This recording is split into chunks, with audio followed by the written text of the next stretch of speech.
Hi guys, dito tayo ngayon sa Banawe Mayoyaw Road at ngayon ay pupunta tayo sa Batad Rice Terraces. So bali green season siya ngayon guys.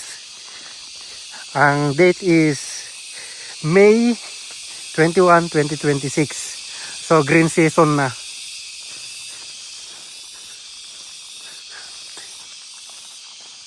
Ano, sobrang tarik.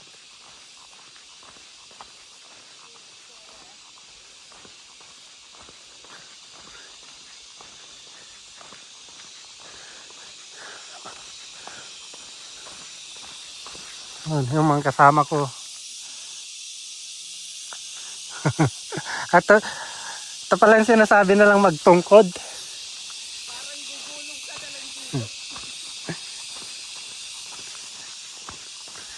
So sabi ng kanina, yung local na nakausap namin, hiram daw kami ng tungkod. Kasi sasakit daw yung tuhod. Ito pala yun, sobrang tarik. Kasi naman talagang sasakit tuhod mo dito kasi kailangan mong kontrolin yung paa mo para hindi ka bubulusok. So may mga sasakyan na din dito. Nung una kong punta dito, hindi pa sementado to eh. Tapos wala pang nakakaabot ng mga sasakyan. Ngayon meron na. May mga bandon siguro yun yung mga joiners. Mga organized group para mag-tour dito sa Batad Rice Terraces. Malamang sila mga yan. So pwede rin mag-park doon ng yung motor, kaso nga lang yun nga, walang bantay, tapos nasa open space siya. Eh doon sa pinagparkingan namin doon sa taas, may bantay sa bahay mismo. Eh dito kasi open space siya, walang bantay. So from sa parkingan namin ay 30 minutes daw yung lalakarin para marating yung Batad Rice Terraces. Grabe. Oh.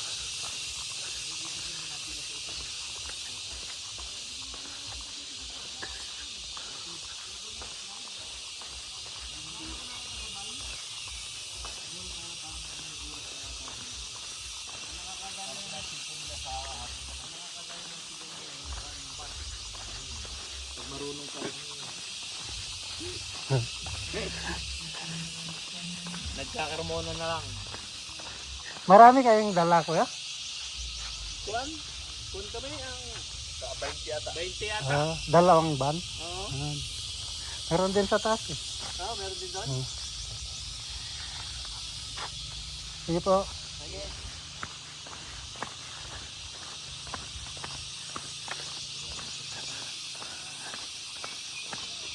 So yun nga.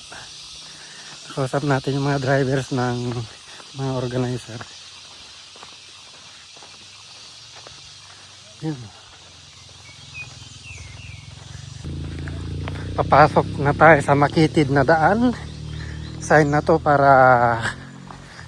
na malapit na. Kaya na rin pala ng motor. Kaso kailangan mo lang maging maingat. Kasi makitid yung daanan. So this is it guys. Malapit na tayo. Yun lapit na daw. Ganda ng bundok Ito na yung kasama ko. Ayun.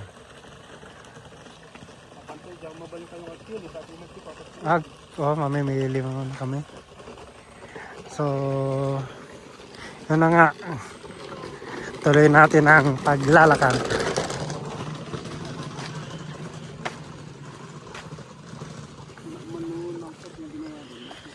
Hampay.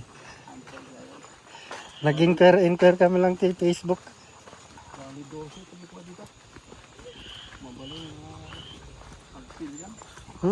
Ado gaya.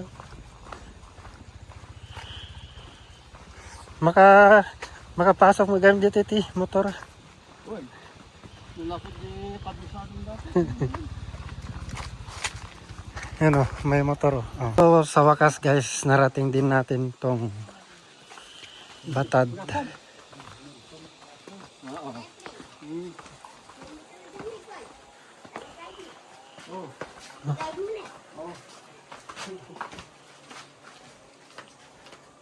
Ayaw tapos lasan sa pakayangan dyan, sir. Hey, friend. I don't buy attention. Hello.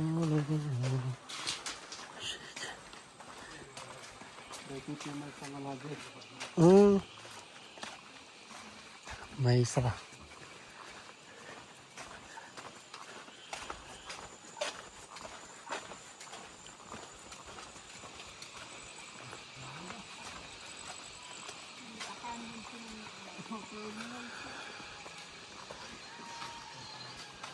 Ito. So, kailangan muna natin mag-register sa Batad Tourism. So, ma'am, register daw, ma'am. Idol, register daw. Register muna tayo. Sa kanilang Batad Tourism.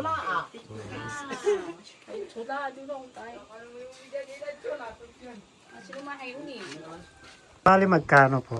50 pesos isa. Yes, sir. So, guys, ayun na nga, 50 pesos ang isa. So, 50 pesos ang isang babayaran natin sa tourism. So, ito yung pinaka-environmental, ano? Parang environmental. Bayad tayo.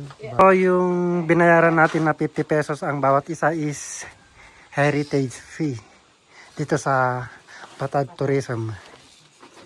Ay, Banawe Tourism pala. Yun o.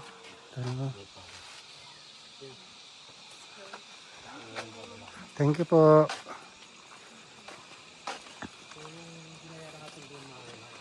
Ano? Bundok oh.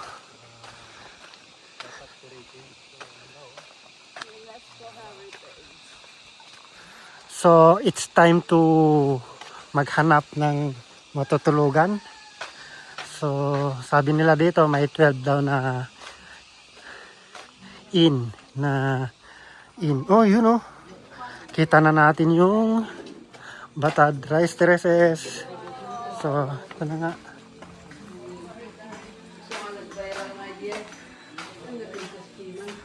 Grabe oh. Yun. Finally.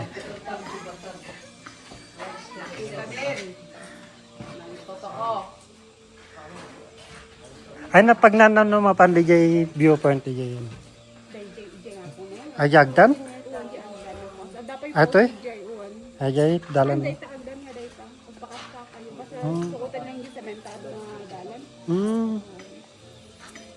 Gadayo. Gadayo. So guys, itutuloy na namin yung paghahanap ng transient.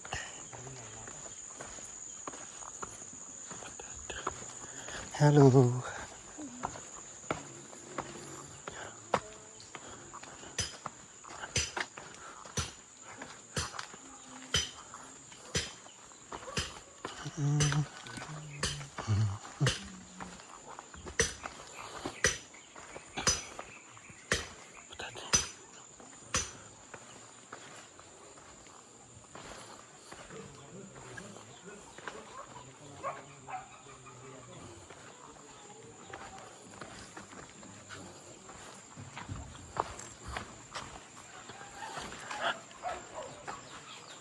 Mamaya na ba dito yung Batad transient? Ay, gibaba pa.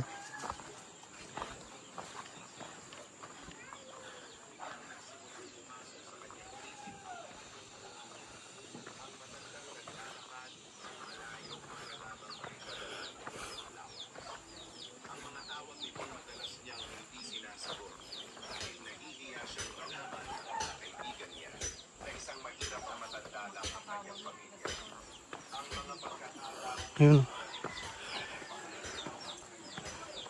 Batad transient. So, Yung inanap namin is yung Batad Transient. Yun yung pangalan niya sa Facebook. So mag-inquire tayo dun.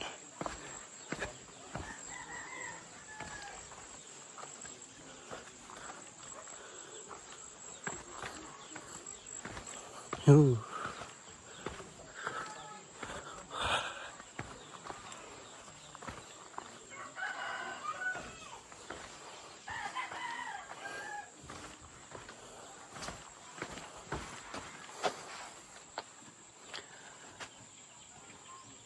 Ano?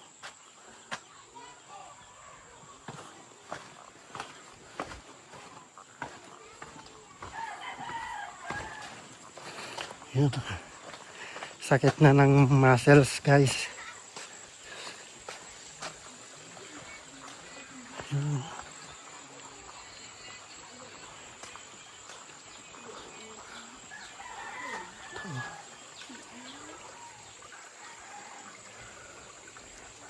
Ay natin mabal nag-inquire dito eh. Ag-inquire. Inquire. Hanap ka ng matutulugan. Hello guys, so on the way na tayo ngayon sa dun. Pupunta tayo ngayon sa Batad Viewpoint. So, pababa tayo. Pababa ng pababa. Then, umaya akit tayo dun, Pilapil. So, ganito yung daan papunta dun sa pinakababa. Yun, ang ganda ng view dito. Ah, dito pala dapat yung ang ganda ng view. Let's go.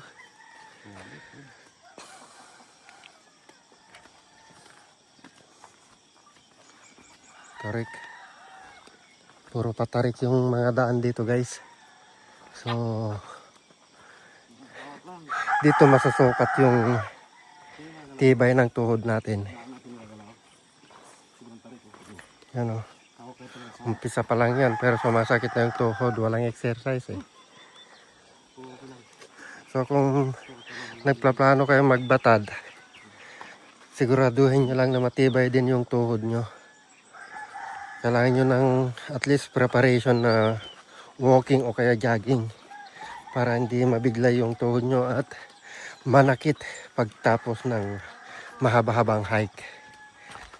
Yan. Pag ganun. Ay, dito sa baba. Dito tayo, baba. Pag ganun.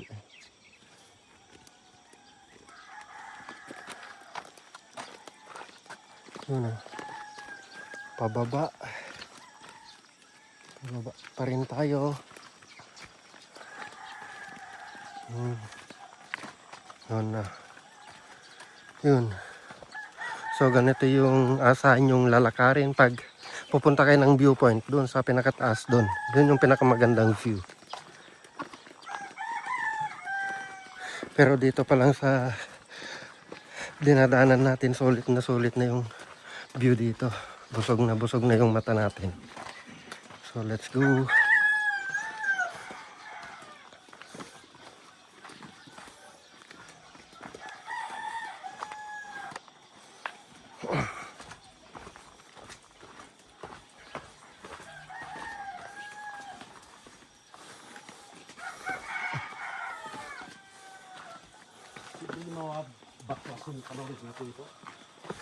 Parang mas baka may daan dito. Hindi pa punta yun doon. Yun o. Yun.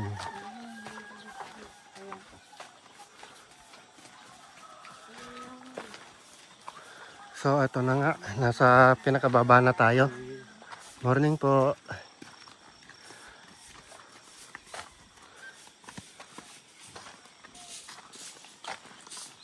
Yun.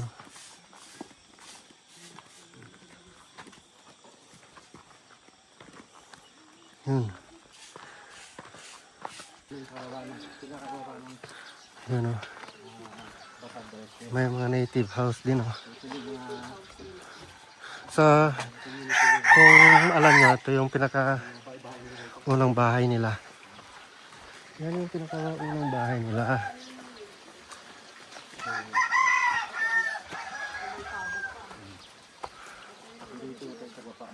Ano? So may ganyan din yung lolo namin oh.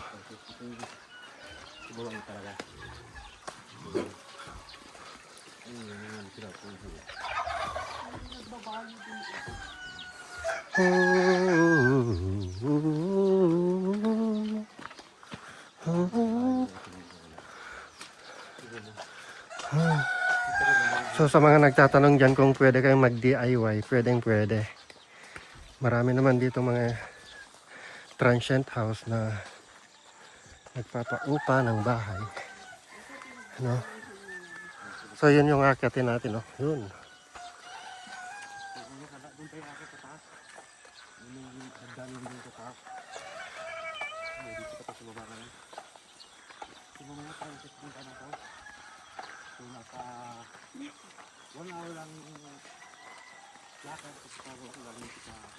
Ganda.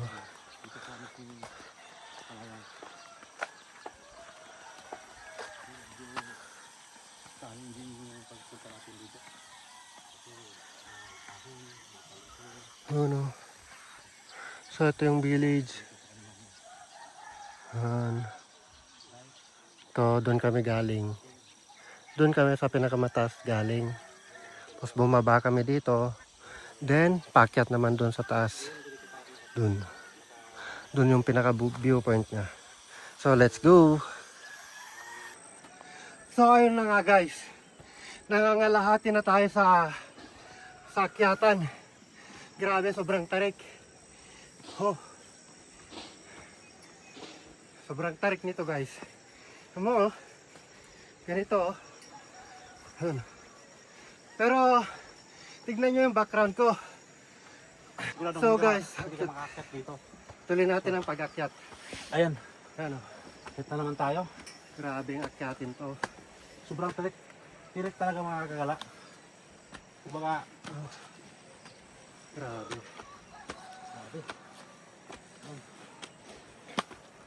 kita mo naman yan, oh. Inakyat ko ngayon. Mahawak na ako ng panigurado. So ito yung purpose ng hawakan dito guys. Bakal. Kasi may tendency na mahilo kayo sa sobrang tarik nito. Kaya nilagyan nila ng hawakan. So malapit na lang, malapit na. Mararating din natin ang viewpoint. So ayun na nga guys. Konting steps na lang, mararating na natin ang viewpoint. Grabe pinagdaanan natin dito. Yun. Solid. Napakataas. Yun. Gusto. Sa side natin, bangin. So, konting pagkakamali lang.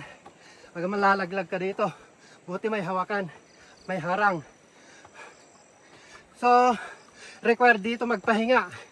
Kasi baka hindi mo kakayanin kung tuloy-tuloy yung lakad mo.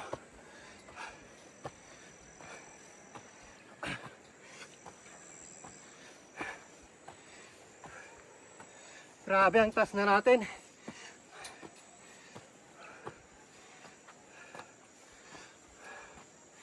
So, ito.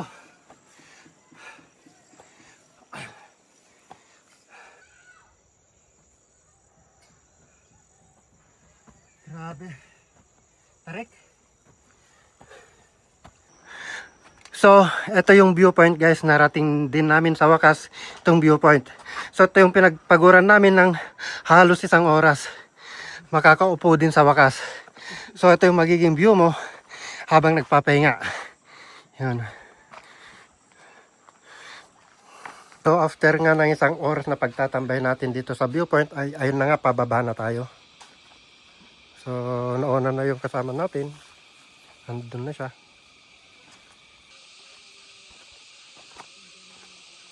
Grabe, ingat kayo dito guys.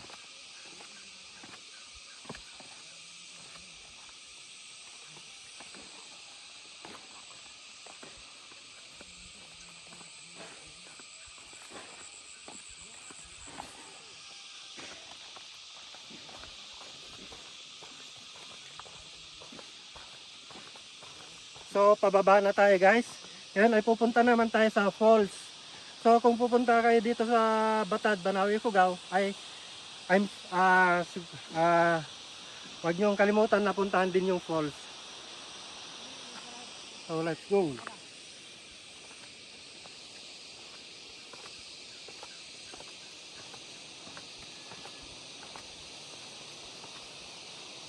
Grabe, oh, taray. Oh. Si ate, oh, naka...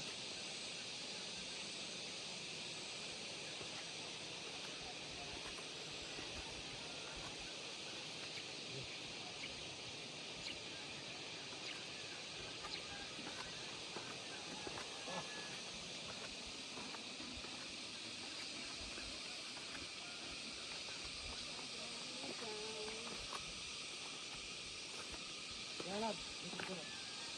Pagpuan ko ay.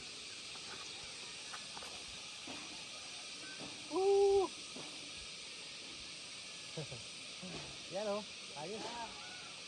Ganda.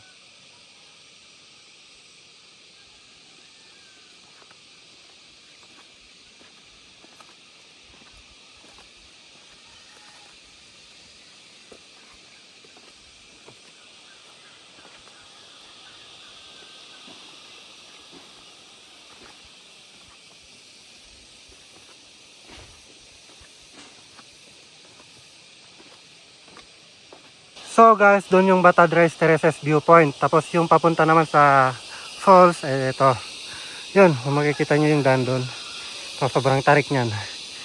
So, kailangan ng maraming pahinga at maraming tubig para marating yung falls. So, ang estimated time para marating yun is 30 minutes daw. Mula doon sa dito, sa bahay. Pero kapag mula doon sa viewpoint, siguro mga 1 oras. So, ganito rin yung lalakarin papuntang waterfalls guys sa May Tapia. Matarik din. Tapos, ang gilid niya is bangin din. So, kailangan din natin ng extra careful. So, bago pumunta dito, after nyo ng Batad Rice Terraces, ay magpahinga muna para magkaroon ng konting lakas. Kasi kung tuloy-tuloy kayo from Batad Rice Terraces, tapos diretso na dito, ay baka kakapusin kayo. So, yun lang, malapit na tayo sa falls.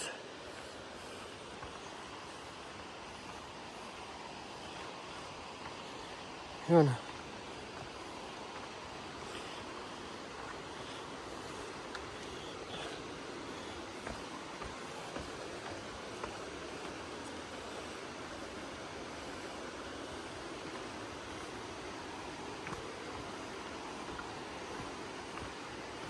Yun, oh, may pakyat pa.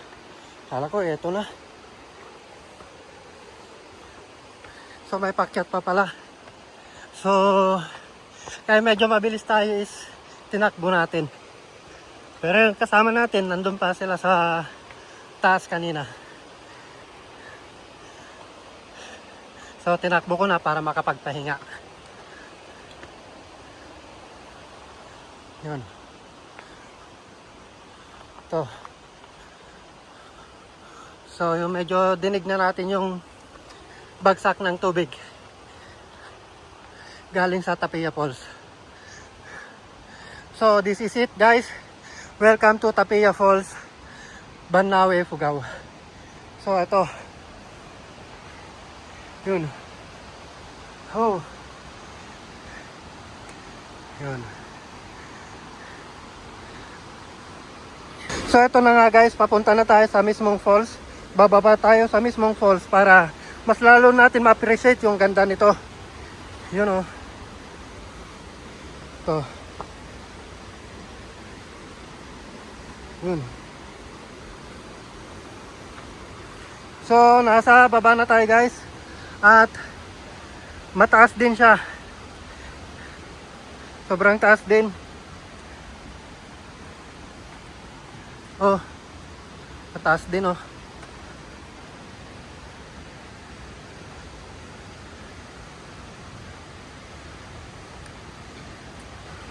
Yun. Welcome to Tapia Falls dito sa May Batad, Banawe, Ifugao. Grabe, ang ganda.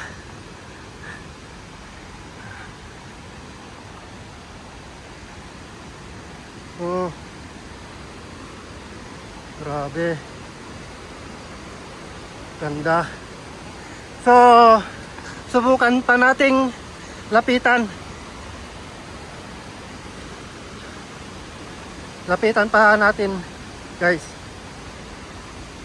So,